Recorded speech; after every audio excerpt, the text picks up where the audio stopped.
Hello and welcome to Supposedly Fun. My name is Greg, and it is time to do one of my favorite videos to do every single year. A reaction to the New York Times Book Review's top 10 books of 2025. I've done this several years running. I will link my reaction to last year's top 10 list, the Washington Post's top 10 list from this year, and the 100 notable books that the New York Times released last week, which I did a reaction to. All of that will be in the description box down below, as well as links to all of the books that I am about to talk about. If you want to seek out more information about these books, you can get the information from those links, which take you to Bookshop.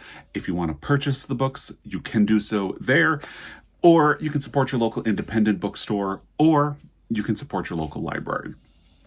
Let's start talking about this. So it's a top 10 list. There are 5 fiction books and 5 nonfiction books, as they always do. And I listened to the companion podcast episode from the New York Times Book Review about this list. They just go on a little bit more at length about each of these books, why they loved it, and why they selected it.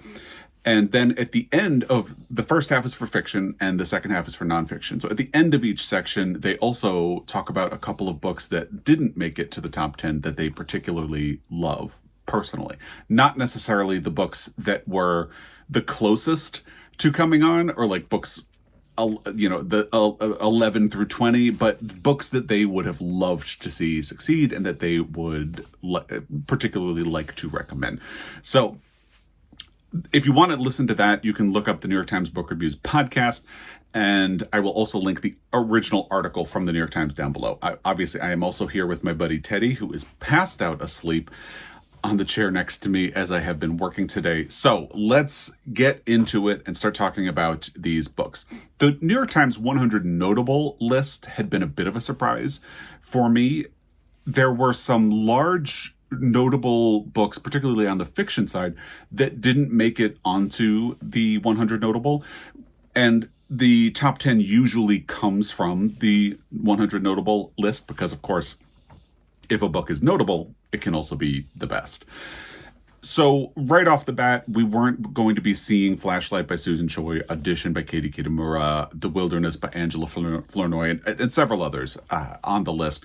So the top 10 this year is a really interesting list. There are, I think, 2 books that could be called predictable that they show up, but the other 3 are very interesting. Here's what they say about the fiction side of the list. In novels that transport us from the battlefields of World War I to contemporary Swedish dance clubs, to the halls of a convent in rural Australia, and from Nazi movie studios to New York art galleries where immigrants look for a sense of connection, our fiction picks offer sweeping stories about timely and timeless topics with a sense of verve and style. In nonfiction, we chose immersive journalistic accounts of the housing crisis and a historic black church, along with a riveting biography of a misunderstood painter, a fraught mother-daughter memoir, and an enthralling shipwreck story that is as much a meditation on marriage as it is a seafaring adventure. So, the article itself will also have a link to the podcast if you would like to find that sort of companion episode. But let's dive in. They start with fiction, so obviously that is where we are going to start. And they begin with what I consider to be the first surprise of the top 10 list, Angel Down by Daniel Kraus. This was, I believe, the very first book listed in the New York Times 100 notable books of 2025. And I remember covering it in the reaction that I did. And it's a historical fiction horror novel, which is intriguing. I don't read a lot of horror novels, so I was hoping to get feedback from people who may have read it. I didn't see too much. I did, or what I did see was positive, but I haven't seen a whole lot of feedback. Perhaps now that it has been on the top 10, there will be a lot more feedback incoming. Maybe more people will be seeking this book out. Here is what they say about it. On paper, Angel Down sounds like a book that shouldn't work. It's a stream of consciousness World War I novel told in one sprawling 285-page-long sentence about a failed draft dodger who finds, of all things, an angel on a battlefield. And yet, Kraus brings all of these elements together to craft a triumphant, unforgettable book filled with bravura writing, indelible set pieces, and an urgent message. When they talked about this at length on the podcast, it did start to capture my attention. I think I also have a bit of a knee-jerk reaction to horror books because it's not the type of genre I read. I've read a lot of bad horror books, but good horror can be incredible. Think of like the best of Stephen King. Think of Ira Levin. Rosemary's Baby is a fantastic book. The Stepford Wives is another fantastic book. So it can be done very well, and apparently this is one that does it well. I don't know that I am going to try to catch up to this book for myself. There are a lot of other books that I would like to catch up to from this year, and since this one is not a format or a genre that I traditionally read, I don't know that I would do that. But if you are interested, I would encourage you to seek it out and let me know what you think of it, because particularly the way they talked about it in that podcast episode, it is something that I could develop an interest in reading. And I always say it's important to read outside your comfort zone.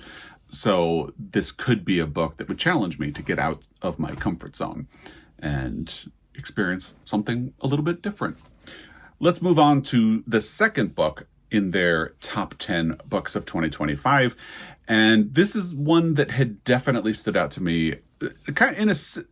Angel Down also stood out to me from the list, but because it felt like a very interesting choice. The next one stood out to me from the 100 notable list because it sounds like something I would be very interested in reading.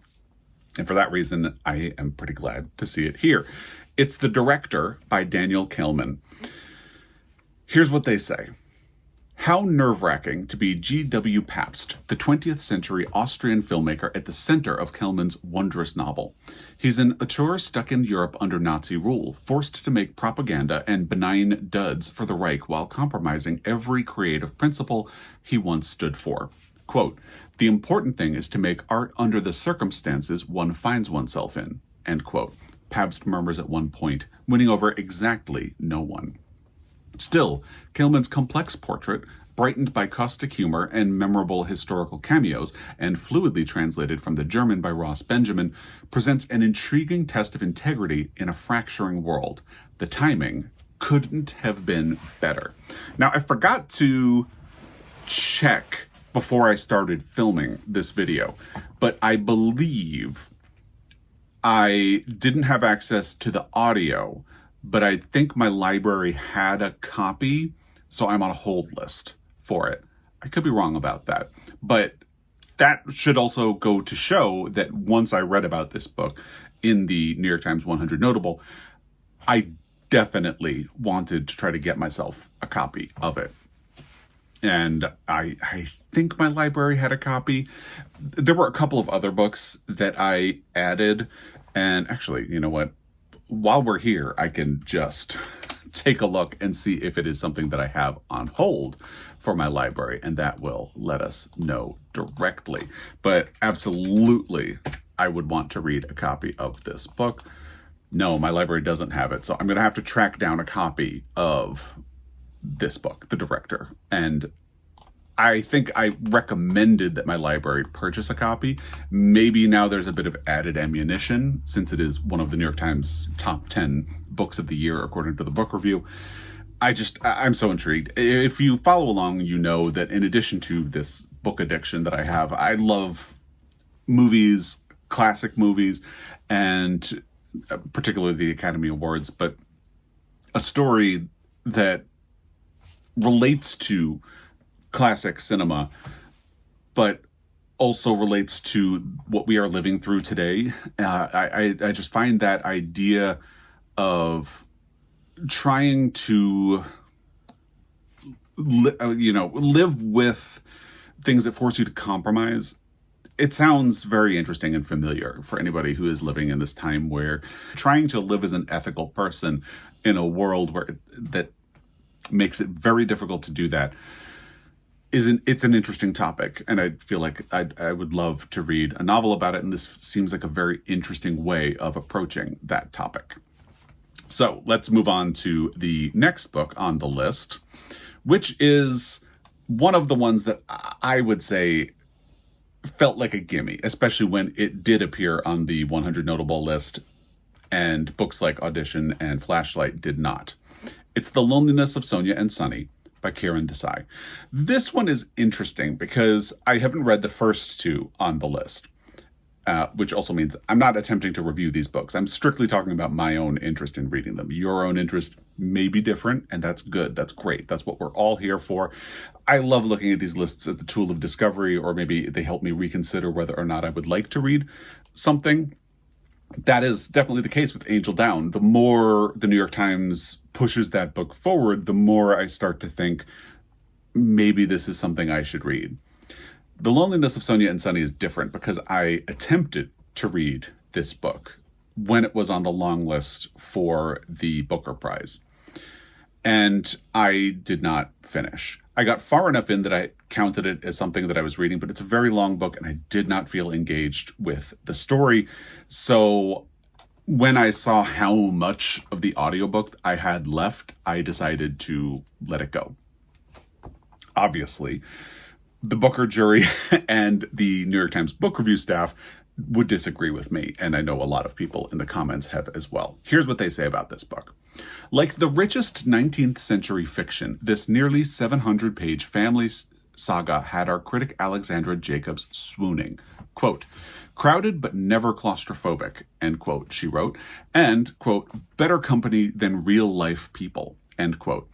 A tentative romance between the title characters, immigrants from India caught between obligation and self-expression, is the through line. Skittering between nations and generations from the late 1990s to just after 9/11, Desai stirs in scheming heirs, coveted recipes, a missing amulet, and the art monster from hell. Which does, it's on paper, it sounds like a book that I would be really interested in and would love. For me, the execution didn't really follow up to that. I wasn't particularly enjoying Sonia as a character. I was much more interested in the family back in India than I was in either Sonia or Sunny, because I did get far enough along that Sunny himself was introduced. So that's where I stand on it. Your mileage may vary. Let's move on to the next book, which is tempting to call a surprise. It's The Sisters by Jonas Hassan Khemiri. It's tempting to call it a surprise. However, it was on the long list for the National Book Award for Fiction, and it was included in the New York Times 100 Notable. So there is a foundation. It's one of those things where you see it and you think, oh, okay. But then the more you think about it, you're like, yeah, right, of course. It makes sense that this is actually here.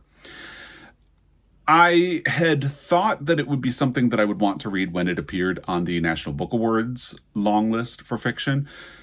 I got some mixed feedback from commenters after that, so it dropped off of the list of books that I would be thinking about reading or catching up to. The way they talked about it on the podcast in particular has me reconsidering that. I do have access to the audio of this book, so I don't think I'm going to rush to read this book, but it is one that I'm considering catching up to. And if you have feedback about it, I would love to hear it in the comment section down below. I love when people turn the comment section into a resource so other people can get advice about books to read, recommendations about books to read, including me. So please do that in the comment section of this video. Here's what they say about it. Quote, there was something about the Mikola sisters that made me feel less alone, end quote, says Jonas, the narrator of this spry and sprawling novel, and a playfully neurotic stand-in for the author himself.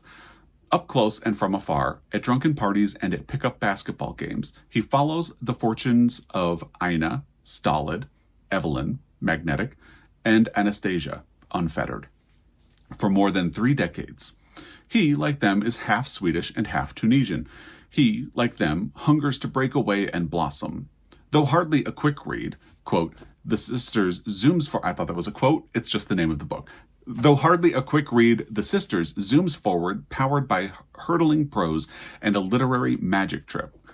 Kamiri tells the story in increments of time that grow increasingly briefer, ending on 1 minute in the future that offers long-awaited grace. Which is an interesting way of structuring a book. So, as I said, I feel like I'm now reconsidering whether or not I want to read this, because the feedback, the very mixed feedback from the National Book Award long list did make me reconsider. But now I'm thinking that maybe this is something I would like to dive into, and we will see about that. All right, there's one more fiction book, and this is another one of the books that feels inevitable. It feels sort of predictable that this one would be on the list. It's Stoneyard Devotional by Charlotte Wood.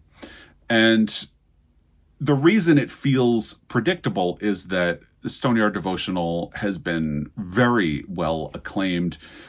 The reason it feels odd is that there's a fluke of publication dates. Stoneyard Devotional was published in the UK last year, which means it was eligible for the Booker Prize last year. And it was on the shortlist for the Booker Prize last year. In many ways, that makes it feel like the conversation for Stoneyard Devotional had already happened before it was published in the United States earlier this year. So the fact that it was published in the United States means that it was eligible for the New York Times 100 Notable and is eligible for this list, but it's just a quirk of publication dates over there and here.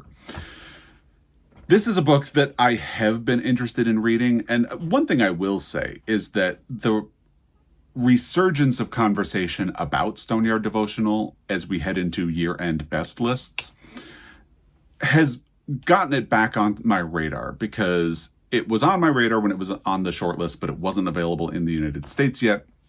I couldn't get access to an early copy. And then, time moved on, and by the time it was published here, I had so many other things going on that I just never caught up to it. So there is something good about this, and that is that it's back on my radar. It is something I'm thinking about again. It's something that I am thinking I would definitely like to read. Here is what they say about this book. In the remote plains of New South Wales, Australia, a woman arrives at a convent in desperate need of solitude and retreat. It's a curious choice. She left behind a full life in Sydney and is an atheist who abhors the savagery of the Catholic Church. Yet she is lulled into contentment, falling into a comforting rhythm of work and contemplation. 3 arrivals upset this harmony. A mouse infestation of biblical proportions horrifies the nuns, who resolutely set out stamping out the vermin. The bones of a sister who died abroad are returned to the convent and are accompanied by a woman from the narrator's past. True to its title, this exquisite novel traces the interior path of a woman grappling with how to live without causing harm. In the process, Wood shows that our attention is one of the most sacred gifts we have to offer. And in particular, that last sentence the last 2 sentences about trying to live without causing harm and how attention can be one of the greatest gifts we can offer. Those in particular have spiked my interest in reading this book. I think I have access to the audio. Will I do it before the end of the year, which is rapidly approaching? Probably not. But this also kind of feels like a good winter book for some reason. I don't know why. And maybe in January or February, I will try to catch up to Stoneyard Devotional by Charlotte Wood. Let's move into nonfiction. And one reason I particularly love following the 100 notable books from the New York Times and their best books is that I am not a very large nonfiction reader. The proportion of nonfiction books that I read compared to fiction is wildly out of whack. So it is helpful for me to have a sort of curated list of the best nonfiction, or subjectively, the best nonfiction of the year. I really enjoyed going through the nonfiction list in the 100 Notable and discovering some books that I really wanted to read and getting feedback about them. One of the books that I got the most feedback out was, it's something like A Flower Traveled in My Blood, something like that. So I am on a hold list for that one because I saw it on hold when I logged into my library account and I saw it there. So I'll be getting that book at some point and hopefully reading it. I am surprised, based on the strength of that feedback, that it's not in the top 10, but here we are. So let's start talking about the books that did make the list. First is A Marriage at Sea by Sophie Elmhurst. This is something I have wanted to read since it was published. I do have access to the audio. And actually, Joel was thinking about starting this book on audio this morning when he left for work. So he may have already started this book, and he can let me know if he thinks it's worth picking up. Here's what they say about it. In 1972, a young married couple, Morris and Marilyn Bailey, decided to give up their lives in England and sail to New Zealand on their boat, the Orlin. But after 9 months, the Orlin was destroyed by a breaching whale, leaving the Baileys stranded for 118 days in the Pacific aboard a makeshift raft. No, thank you. The story of their survival is miraculous enough. Elmhurst masterfully recreates the daily fears, tediums, and triumphs of a life in which every moment could be your last. But what really elevates this beautifully constructed narrative is the sensitive characterization of two very different people, a misanthrope and an optimist. It's a story that, while remarkable, will leave everyone asking essential questions about loneliness, about character, and about partnership. I am very interested in reading this book and look forward to doing so. The next one is Mother Emanuel by Kevin Sack. Here's what they say about it. When a white supremacist intent on fomenting a race war shot and killed 9 members of a Bible study class at Charleston's Emmanuel AME Church in 2015, he struck at the heart of the oldest African-American Episcopal congregation in the South, in a city that had been the center of the country's slave trade and the place where the Civil War began. Assigned to cover the aftermath of the massacre for the New York Times, Sack understood that the story carried far-reaching symbolic weight. His resulting book, nearly 10 years in the making, is a timely feat of research and reporting, a vivid chronicle of the Black church's essential role in America's story, and a surpassingly eloquent testament to resistance, resilience, and faith. That sounds fascinating.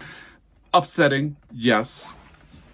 And, to use a bit of a cliche in the talking about books world, it sounds urgent and timely. And I'm going to come right back. I'm back. Teddy is still looking out the window. We got a package and I had to sign for it. So my apologies. They also spoke very eloquently about Mother Emanuel on the podcast and why it is an important book. So if you feel like you might be on the fence about diving into something on this subject matter, I would encourage you to listen to the part of the podcast where they talk about this book. It sounds really good. Again, will I catch up to it before the end of the year? I don't think so, because the end of the year is rapidly approaching. But I think this is a book that I am going to try to look for in the new year and read, because maybe I should try to read a little bit more nonfiction in 2026 and see how that goes. All right, let's move on to the next book, which is from Arundhati Roy, and it's called Mother Mary Comes to Me. I read The God of Small Things, Arundhati Roy's Booker-winning novel, a long time ago, around 1999 or 2000, I don't remember which. And she wrote a book called, what was it, The Ministry of Happiness, which I wasn't as enthusiastic about, but she remains an author who I find very interesting. Here's what they say about this book. In this unsparing yet darkly funny memoir, the prize-winning novelist captures the fierce, asthmatic, impossible, inspirational woman who shaped her as a writer and an activist, and left her emotionally bruised for a lifetime. Roy doesn't let herself off too easily, however. Fleeing from an insular Indian community to the cosmopolitan Delhi and then the global stage, she, like her mother, is imperious, impatient, and unforgettable. And this is another place where I feel like the drawn-out descriptions of the books that they give in the podcast episode are a lot better than these short, brief blurbs that they are able to give in this format. So if you can listen to the podcast, I would highly recommend it. Or, just use the links, get more information about the books. Because I don't think that blurb in particular captures the breadth of what they found fascinating and good about this memoir.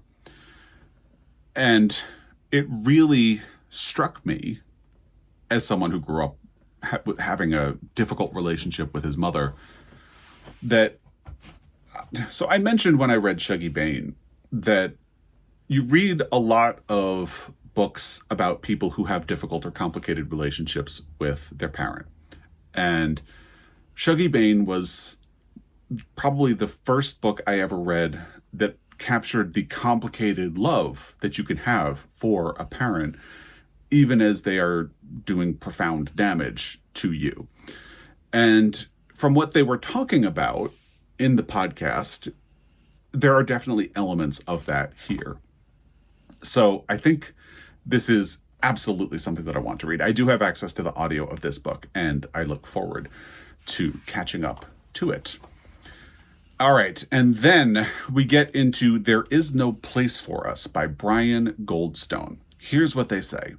With uncommon precision, tenacity, and grace, Goldstone, an anthropologist turned journalist, casts a shocking spotlight on the working homeless, a term that should be an oxymoron, but which in America defines hundreds of thousands of people.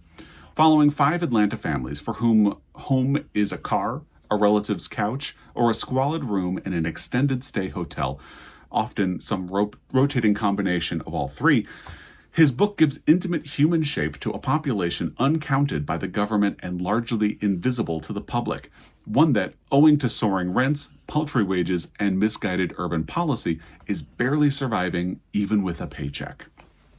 And again, in this case, I do think they do a good job summing up what is interesting and necessary about this book. But when you listen to the podcast, you also get a sense of the profound rage that this book can inspire, and how that rage isn't necessarily a bad thing. It is a rage in part at society and in part at yourself for not realizing the breadth of a problem like this. And if you have judged people who have become homeless or unhoused because society taught you to do that, it also teaches you to question those instincts. And I think there's an inspiring quality to the way they talk about this book that makes you feel like you just want to run out and get a copy of it. And when I read the description of it, I was already thinking of Evicted by Matthew Desmond, which was a New York Times Book Review top 10 book whenever it was published in the past. And I read that book and got the same sense out of it, that there's this urgent problem that is not being addressed. And in fact, over the 10 years since Evicted was published, now I remember they mentioned that about 10 years had passed in the podcast episode, the problem is the same to a large degree. And it's a problem that requires initiative, requires action, and attention from people. So I don't think this is something that we as Americans should turn our eyes from, and we should engage with it and learn about it and be compassionate for the people who are suffering from this, because those people could easily be us. So yeah, they mentioned Evicted specifically in the podcast episode as well. So this is one that I would definitely like to catch up to and read and feel angry and inspired all at once. The final book on the top 10 is Wild Thing by Sue Prideaux. Here's what they say about it. In the annals of art history, bad boy artists are legion, and the 19th century French painter Gauguin often figures near the top of the list, denounced as a colonizer who seduced underage Tahitian girls and spread syphilis in the South Sea. Prideaux's enthralling biography, studied with keen, close readings of her subject's innovative art, chips away at this caricature, fashioning in its stead a slyly witty portrayal of an original and contradictory man who experienced extreme wealth and abject poverty. who abandoned his wife, children, and country in pursuit of his singular artistic vision, and who fought for the interests of his Polynesian neighbors against the colonial authorities, even as he took in several of their daughters as child brides. And again, when you listen to the conversation that they have on the podcast episode, they get into a lot of the details and how Prideaux pretty masterfully captures the complexity of someone like Gauguin and the things that make him a good person, the things that make him a bad person, and shows how both sides can exist in a single person. So again, they managed to make me interested in a book that I had previously said, well, that sounds really interesting. I don't know if it's for me. So I may have come around on this. I don't know that I will read it anytime soon. And there's always the danger, as with Stoneyard Devotional, that time will pass and I will forget about this book. But at least in this moment, I really am fascinated by the journey SuperThanks would take you on. So I hopefully will catch up to it at some point. And there you have it. Those are the top 10 books of 2025, 5 fiction, 5 nonfiction, according to the New York Times Book Review. I would love to hear what you think of this list, what you think should have been here, what you would have taken off, and all of that good stuff. If you have recommendations for books that would be like this, I would recommend Evicted by Matthew Desmond for sure. Leave them in the comment section down below. As always, I really appreciate your time, and I will be back. Until next time, happy reading.